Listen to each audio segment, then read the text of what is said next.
Assalamualaikum warahmatullahi wabarakatuh. A'udzubillahi minasyaitonirrajim. Bismillahirrahmanirrahim. Alhamdulillahilladzi arsala rasulahu bil huda wa dinil haqqi liyudhhirahu 'alad dini kullih wa kafa billahi syahida. Asyhadu an la ilaha illallah wahdahu la syarikalah wa asyhadu anna Muhammadan abduhu wa rasuluhu la nabiyya ba'dah. Qala Allah Ta'ala fil kitabil karim, a'udzu billahi minasyaitonir rajim. Inna fi khalqis samawati wal ardi wa ikhtilafil laili wan nahari la ayatil liulil albab. Sesungguhnya dalam penciptaan langit dan bumi dan silih bergantinya malam dan siang terdapat tanda-tanda bagi orang-orang yang berakal. Pemirsa dan pendengar yang dirahmati oleh Allah, Imam Tabrani dan Ibnu Abu Hatim meriwayatkan sebuah hadis dari Ibnu Abbas bahwa orang-orang Quraisy pernah datang kepada orang-orang Yahudi, lalu mereka bertanya, mukjizat-mukjizat apakah yang dimiliki oleh Nabi Musa sewaktu datang kepadamu? Orang-orang Yahudi menjawab, tongkat dan tangannya yang tampak putih bercahaya bagi orang-orang yang melihatnya. Kemudian mereka mendatangi orang-orang Nasrani dan bertanya kepada mereka, bagaimana mukjizat Nabi Isa itu? Jawab mereka, ia dapat menyembuhkan orang buta, menyembuhkan orang penyakit supak, dan dapat menghidupkan orang mati. Selanjutnya orang-orang Quraisy itu mendatangi Nabi sallallahu alaihi wasallam seraya meminta, doakanlah kepada Tuhanmu untuk kami agar dia mengubah bukit Safa menjadi emas. Nabi pun berdoa kepada Allah Subhanahu wa taala. Kemudian turunlah Surat Ali Imran ayat 190, Inna fi khalqis samawati wal ardi wa ikhtilafil laili wan nahari la ayatil liulil albab. Bahwa sesungguhnya dalam tatanan langit dan bumi serta keindahan perkiraan dan keajaiban ciptaannya, juga dalam silih bergantinya siang dan malam secara teratur sepanjang tahun, yang dapat kita rasakan langsung pengaruhnya pada tubuh kita dan cara berpikir kita, karena pengaruh panas matahari, dinginnya malam, dan pengaruhnya yang ada pada dunia flora dan fauna, dan merupakan tanda dan bukti yang menunjukkan keesaan Allah, kesempurnaan pengetahuan dan kekuasaannya. Pemirsa dan pendengar yang dirahmati oleh Allah, ketika ayat itu turun, Aisyah radhiyallahu an meriwayatkan bahwa Rasulullah sallallahu alaihi wasallam pernah bersabda kepadanya untuk minta izin kepada Aisyah bahwa pada malam hari itu akan beribadah dengan sekuat tenaga dan kesungguhan. Halaki ya Aisyatu an ta'dhani liyal laylata fi ibadati rabbi. Wahai Aisyah, apakah engkau mengizinkan aku malam ini untuk beribadah kepada Tuhanku sepenuhnya? Fakultu, aku menjawab, kata Aisyah, ya Rasulullah, inni la uhibbu qurbaka wa uhibbu hawaka ma tahwi wa turidu qad adhintu laki. Wahai Rasulullah, sesungguhnya aku menyenangi apa yang engkau senangi, menyukai apa yang engkau sukai. Aku izinkan engkau melakukannya. Faqama ila kirbatin mimma in fil baiti fatawadda'a wa lam yaksur min sabbil ma'i summa qama yusalli faqara'a minal qur'ani wa ja'ala yabki hatta balaghatid dumu'u hikwaihi summa jalasa fahamidallaha wa asna alaihi wa ja'ala yabki summa rafa'a yadayhi fa ja'ala yabki hatta ra'aitu dumu'ahu qad balagatil ardah. Kemudian Nabi mengambil kirbah, tempat air yang terbuat dari kulit domba yang terletak di dalam rumah, lalu berwudu darinya dengan air yang tidak begitu banyak. Selanjutnya beliau mengerjakan sholat dan membaca suatu ayat Al-Quran. Selama itu beliau selalu menangis hingga air matanya membasahi kainnya. Kemudian beliau duduk membaca hamdalah dan memuji Allah.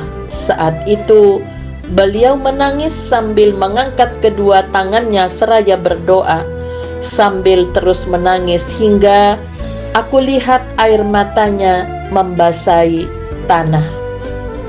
Fa'atahu Bilalu yu'dhinuhu bi salatil ghadati fara'ahu yabki faqala lahu ya Rasulallahi atabki wa qad ghafarallahu laka ma taqaddama min dzambika wa ma ta'akhkhar.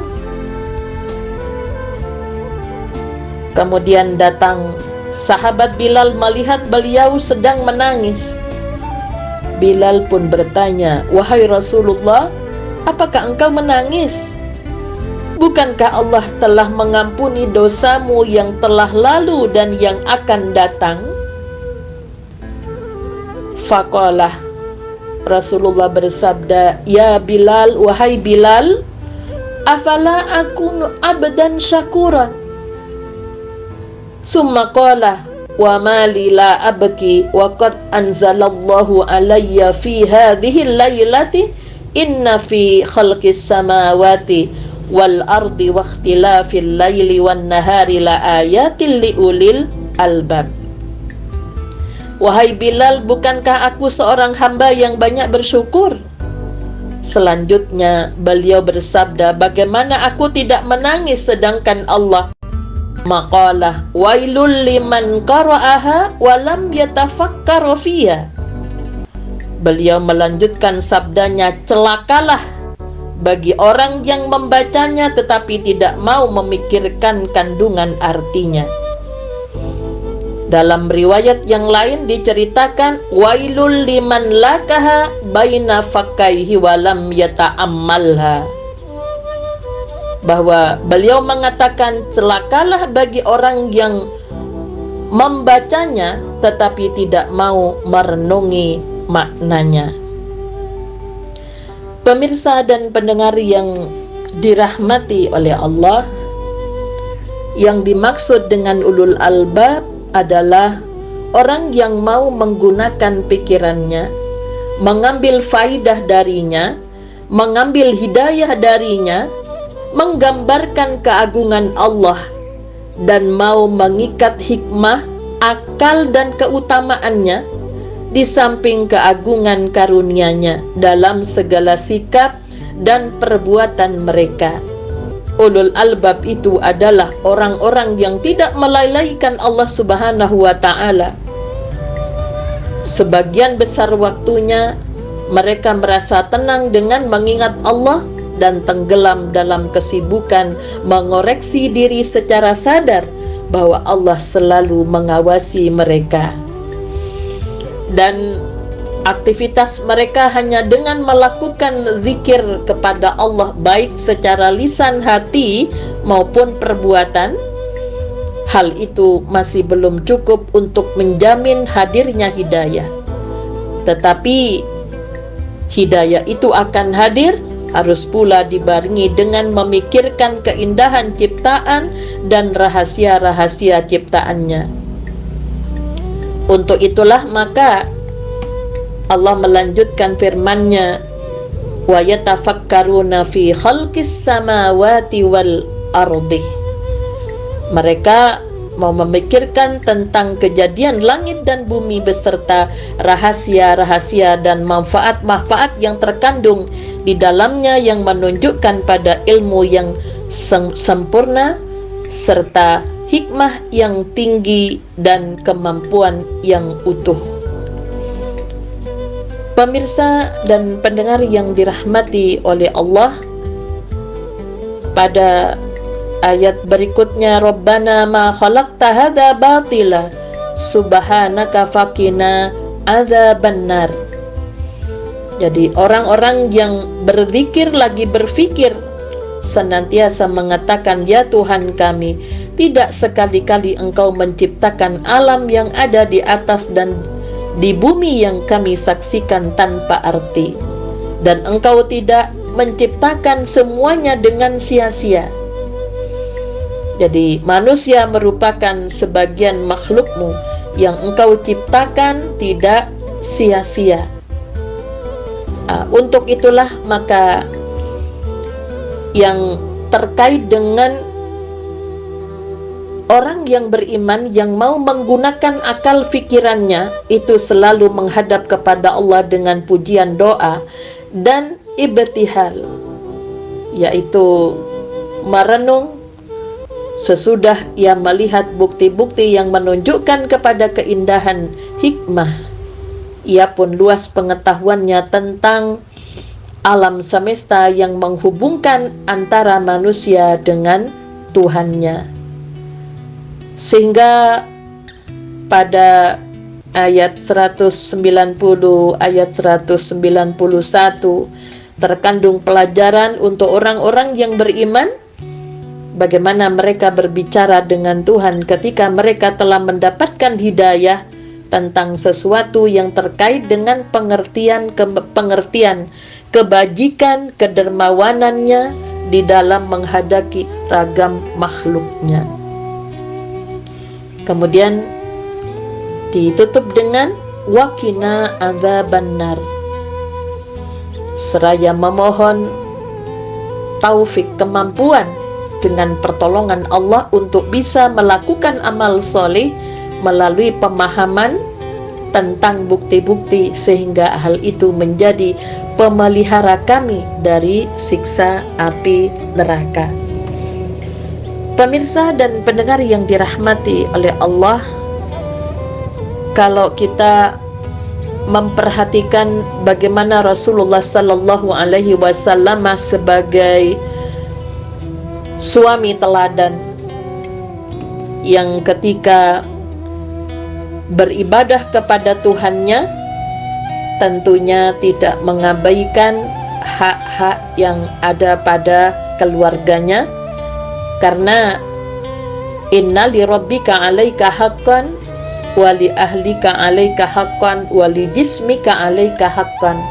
Allah itu punya hak, kemudian keluarga juga punya hak, anggota badan kita punya hak untuk istirahat.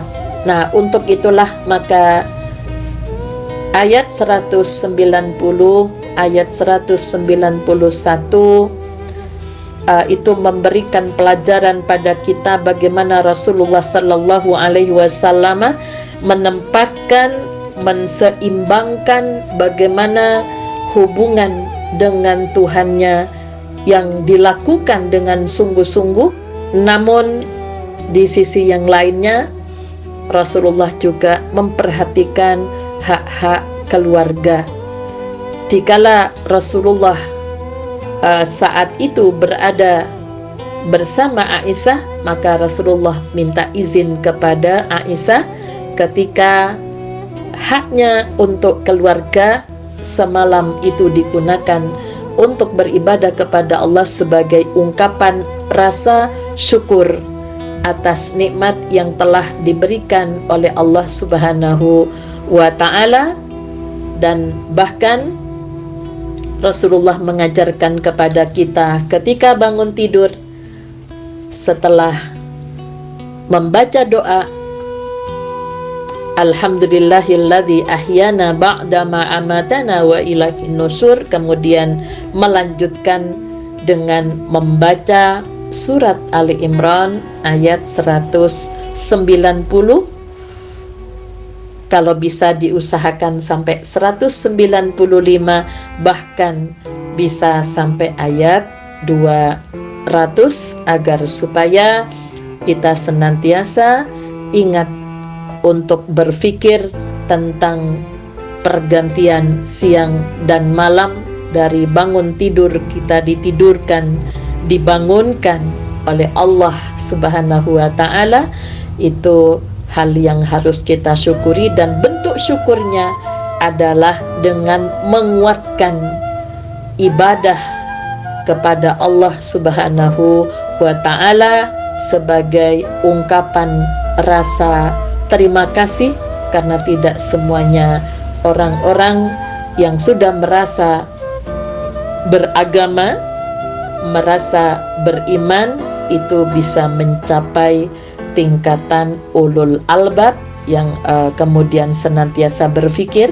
Dari ulul albab itu akan meningkat menjadi ulul absar, yaitu orang yang selalu melakukan penelitian-penelitian tentang hikmah di balik apa yang diberikan oleh Allah di muka bumi ini, sehingga mereka mencapai tingkatan ulul ilmi.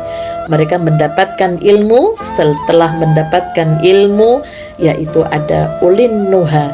Jadi sudah bisa memilah, orang yang sudah berpendidikan tinggi tentunya bisa membedakan mana yang halal dan mana yang haram. Jadi ulin nuha itu sudah bisa memisahkan antara yang hak dengan yang batil.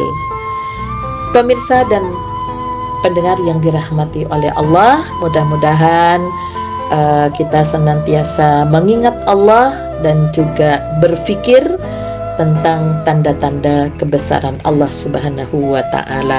Nasrum minallah wa fathun qarib wa basyiril mu'minin walhamdulillahirabbil alamin. Assalamualaikum warahmatullahi wabarakatuh.